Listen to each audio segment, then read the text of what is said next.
this pad right here, these pads are a lot more worn than the passenger side. So, yeah, and sometimes that can be down to the racetrack too. Are you taking a lot harder under braking on more left-hand turns, right-hand turns, especially trail braking will come into play too. So, but the pads, I've got quite a bit of life. I mean, these have more wear than the other side, but we're okay.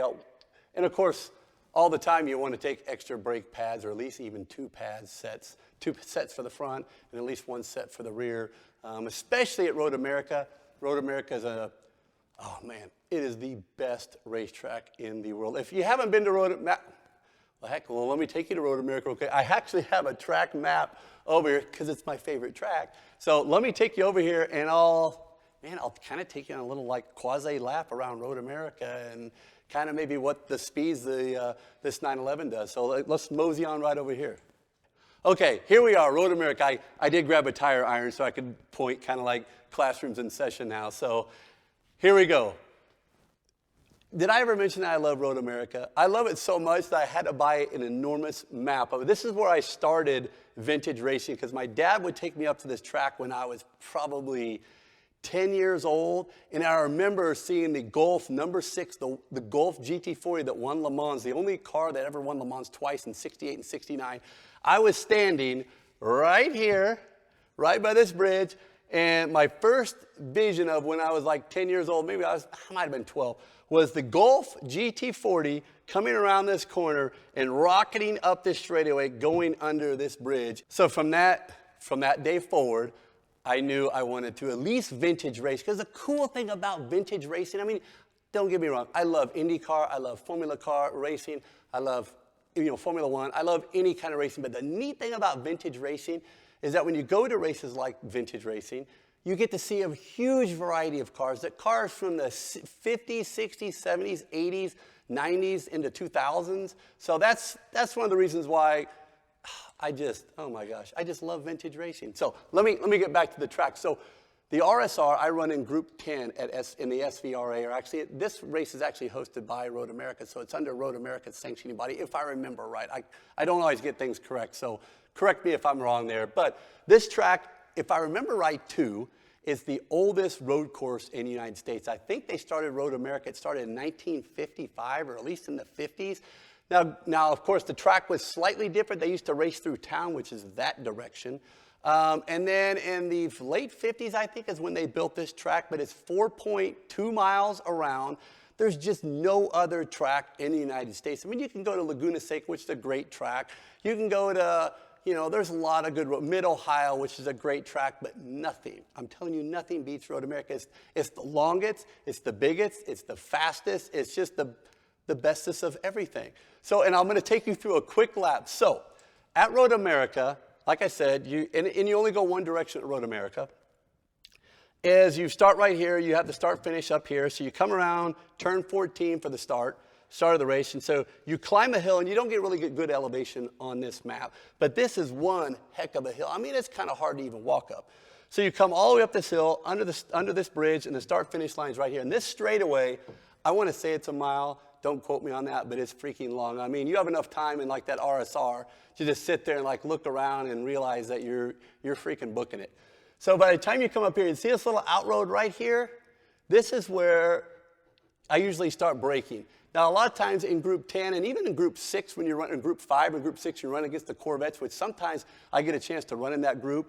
Oh, the back and forth is just awesome, because here's the thing. The Corvettes are hauling up here, and they're leaving me behind big time. Like, by the time I get to the start-finish line right here, I'm hundreds of feet behind. But the Corvettes at the exit, or the pit exit, they're already starting to brake. And I'm constantly, when I'm behind, like, big block Corvettes, I'm like, why the heck are they braking so early? It's like an outlap or something. But no, I mean, of course, they're going much faster than I am, 170 plus miles an hour, I'm guessing, maybe 180, some of the faster ones. So they're starting to brake, but then my braking point is right here. You can dive in on them, turn 1, which is one of my favorite corners, and I'll try to get through this fast. So turn 1, and this is actually considered turn 2, which is, I mean, you're barely even cranking the steering wheel, but they call it turn 2. Coming down to turn 3 right here, and this is downhill. You really got to set up really well for this, because every corner that leads onto a straightaway is really important that you get that turn. Out of any turn anywhere else, you need to get turn 14 and turn 3. You really need to get those right besides other ones, but those are really important. Coming down here, and then all of a sudden you get this major long straightaway. Again, it's not nearly as long as the front, but it's pretty darn long, and then you start coming downhill. You go under the Sargento Bridge, start coming downhill into turn 5, really, really slow turn, almost 90 degrees. Rocket up the hill right here, very steep hill under the Corvette Bridge. I think it's still the Corvette Bridge. Take a hard left, and then you kind of start your downhill descent. Turn, I want to say this, turn 5, turn 6, turn 7, and then head downhill. This is all downhill here into turn 8. Take turn 8, go under the, some sausage bridge, I think. I think they renamed it, actually. So they actually just redid this bridge, too, which this year I'm anxious to kind of see what that looks like. And now you're into the carousel, which this is probably, I want to say maybe the only long, huge, continual curve. It reminds me of a slot car track is what it reminds me. You know, the perfect arch coming all the way around here, down the carousel. And this is where you can really find out how well your car is from back the front to the rear setting. Come down here, and of course, now you rock it kind of downhill, and now you hear the kink, which the kink is kind of world famous because you're heading toward basically what's a concrete wall. You need to quickly take a right-hand turn, come down, and now you're running down what's called the hurry downs into Canada Corner.